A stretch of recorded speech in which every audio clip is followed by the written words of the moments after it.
Bonjour à tous, j'espère que tu vas bien. Donc, bienvenue à cette capsule où on va additionner et soustraire des valeurs qui contiennent une incertitude. Si c'est davantage la multiplication ou la division de valeurs avec incertitude, il y a une deuxième capsule pour cela.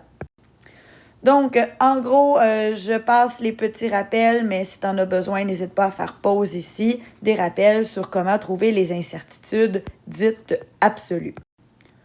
Les 5 règles au total sont résumées ici, mais la règle numéro 5 fera l'objet d'une autre capsule. Donc, avant de débuter, tu dois t'approprier le concept de chiffre significatif. Si je te demande quels sont les objets significatifs à ta vie, c'est les objets qui ont une importance à tes yeux. Un chiffre significatif sera donc un chiffre qui a une certaine importance dans le domaine scientifique. La règle est simple. N'importe quel chiffre de 0 à 9 peut être significatif. Il n'y a qu'une seule exception. Si ce sont des zéros qui sont à gauche de d'autres nombres, à ce moment-là, ceux-ci ne seront pas significatifs. Donc, tu as déjà ici l'exercice corrigé, mais en gros, 3 chiffres, donc 3 chiffres significatifs, 5, donc 5 chiffres significatifs. Ici, tu en as bel et bien 6. Il t'est jamais passé par l'esprit de ne pas utiliser le 0. 12,0345 n'est pas la même chose que 12,345. Donc, le 0 a une signification. Mais juste ici, on voit la présence de 2 zéros à gauche de 1, 2, 3, 4. Ceux-ci ne seront donc pas des chiffres significatifs puisqu'on peut transformer le tout en notation scientifique. Donc, parce qu'on peut transformer en notation scientifique, les zéros à gauche ne sont pas significatifs. Ensuite, on a ici 5 chiffres significatifs parce que les zéros sont à droite. Et je rappelle, l'exception, c'est que les zéros doivent être à gauche pour ne pas être significatifs. Et donc ici, tu comprends que 123,00 est vraiment plus précis que 123. Donc, c'est pas juste arrondi à l'unité, c'est au centième, donc gage de plus de précision. Ici, même si on est en notation scientifique et qu'on a 1 ou 2 zéros après la virgule, c'est pas grave, ceux-ci seront aussi des chiffres significatifs. Voici donc la première règle sur l'incertitude. Celle-ci stipule que l'incertitude ne doit avoir qu'un seul chiffre significatif. Ça veut dire quoi? Tu as déjà fait un laboratoire où tu devais prendre une masse. La lecture se faisait comme 2,431 et comme il s'agissait d'une lecture sur une balance numérique et que la précision était au millième, tu as poursuivi avec 0,001 grammes.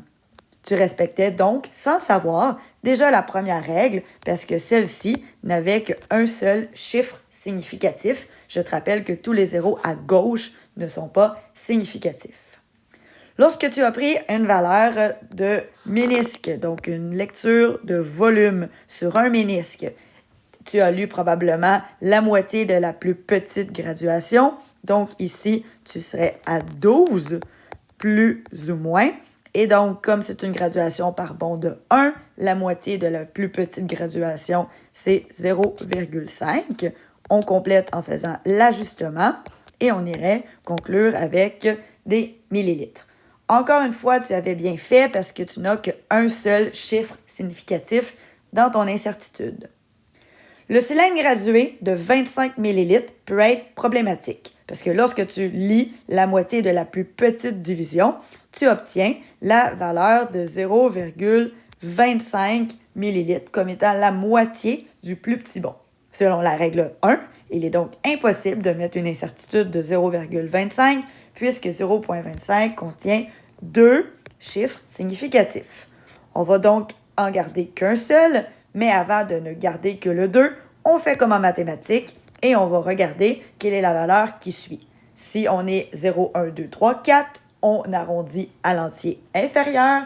Et si on est à 5, 6, 7, 8, 9, on arrondit à l'entier supérieur. Donc ici, on obtient 0,3. Et on n'oublie pas, même si la lecture est de 10 millilitres, de faire l'ajustement, donc de rajouter un petit zéro. Voici donc la règle 2 qui nous indique comment faire quand on additionne et qu'on soustrait n'importe quel résultat. Je sais que tu as appris à additionner et à soustraire en première année primaire, mais ce n'est pas la même chose en sciences qu'en mathématiques. Donc, il ne faut plus faire confiance à ta fameuse calculatrice. Il faut suivre cette règle suivante. Donc, ton résultat doit avoir le même nombre de décimales que la valeur la moins précise. Attention, on ne parle pas de chiffres significatifs, on parle le moins grand nombre de décimales. Donc, tu as une valeur qui est arrondie à l'unité. Une deuxième est au dixième. Donc, ta réponse finale, même si tu lis sur ta calculatrice 37.2, ta réponse finale devrait être arrondie à l'unité, selon encore une fois, si la valeur ici est en bas ou en haut du point 5, on aurait ajusté à 38 si ça avait été 37,5 ou 37,678,9. Donc, 37 ici. Voilà donc 3 exemples. Donc, le premier, l'arrondissement le plus petit est au dixième. Donc, malgré la présence sur ta calculatrice de 4,13, tu dois garder que le 1. Ensuite, le deuxième, on n'oublie pas que les zéros à droite sont des chiffres significatifs. Donc, la plus petite précision est au centième pour l'ensemble des valeurs. Donc, on confirme que notre réponse finale sera au centième. Et finalement, ici, on a une précision à l'unité. Donc, on arrondit à l'unité. Mais on avait un 8, donc on va alors arrondir à l'unité supérieure. Règle numéro 3, lorsqu'on va multiplier ou on va diviser, le résultat, cette fois-ci, doit avoir le même nombre de chiffres significatifs que la valeur qui en contient le moins. Donc ici, on repère 2 chiffres significatifs. Ici, il y en a 3. Donc, même si la valeur sur la calculatrice lue est de 0,47619, on ne doit garder que 2 chiffres significatifs. On garderait le 4 et le 7, mais en validant, on constate la présence du 6, donc on arrondit à la hausse 0,48. Dans l'exercice suivant, on a 4 chiffres significatifs, 3 chiffres significatifs et encore une fois 4. Donc, la valeur qui en a le moins, c'est 3 chiffres significatifs. Et encore une fois, vu qu'on veut garder le 5, on valide la présence du 6 qui suit, donc ce sera 76,6.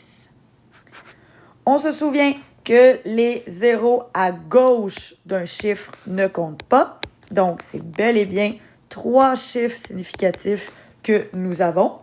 Et là, même si notre réponse est très satisfaisante, on arrive à 2 pile sur notre calculatrice, on ne pourra pas écrire cette valeur-là parce qu'on veut une précision à 3 chiffres significatifs. Donc, on devrait écrire le 2 suivi de 0, 0. Et finalement, à l'inverse, on veut une précision à 2 chiffres significatifs à cause du 4,8, mais la multiplication nous donne 480, une valeur qui en contient 3.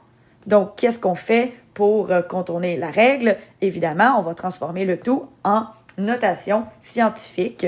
Et donc, en mettant 4,8 fois 10 à la 2, ça fonctionne.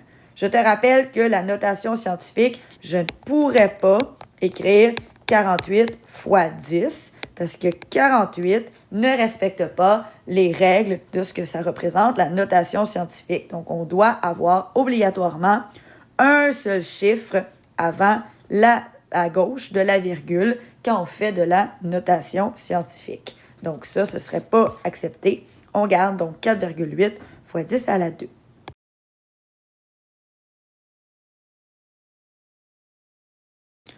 On termine avec la règle numéro 4. Qu'est-ce qui se passe lorsqu'on additionne ou on soustrait des valeurs qui ont une incertitude? Dans tous les cas, peu importe si tu as additionné ou soustrait, c'est très important de comprendre qu'on va additionner les incertitudes. Donc, même si on fait une soustraction des valeurs, on additionne quand même les incertitudes. Donc, Si on observe dans l'exercice numéro 1, ici, on te demande de trouver la différence. Tu sais que l'appellation différence est une soustraction. Donc, on fera la valeur toujours finale moins initiale, ce qui nous donnerait 6 degrés Celsius. Mais après ça, on n'a pas le choix d'écrire un 6 parce qu'on a une addition d'incertitude de 0,5 plus 0,5. Les deux additionnés, ça nous donne 1. Et donc, on n'aura pas le choix d'ajuster. Tu le vois, c'est écrit dans la petite bulle rosée à côté. On n'aura pas le choix de transformer, d'ajuster la valeur à 6. Même si théoriquement, ta règle numéro 2 en faisant 26,0 moins 20,0, tu aurais obtenu 6,0. Malheureusement, tu dois écrire 6 pour que l'ajustement soit efficace. Et tu n'oublies pas ton unité, donc parenthèse, parenthèse, degrés Celsius. Le deuxième, c'est un peu la même chose. Tu aurais pitonné sur ta calculatrice 494,5. Et après, en additionnant les deux incertitudes, tu découvres que c'est une incertitude de plus ou moins 1. Mais donc, tu n'as pas oublié de finaliser le tout avec l'ajustement.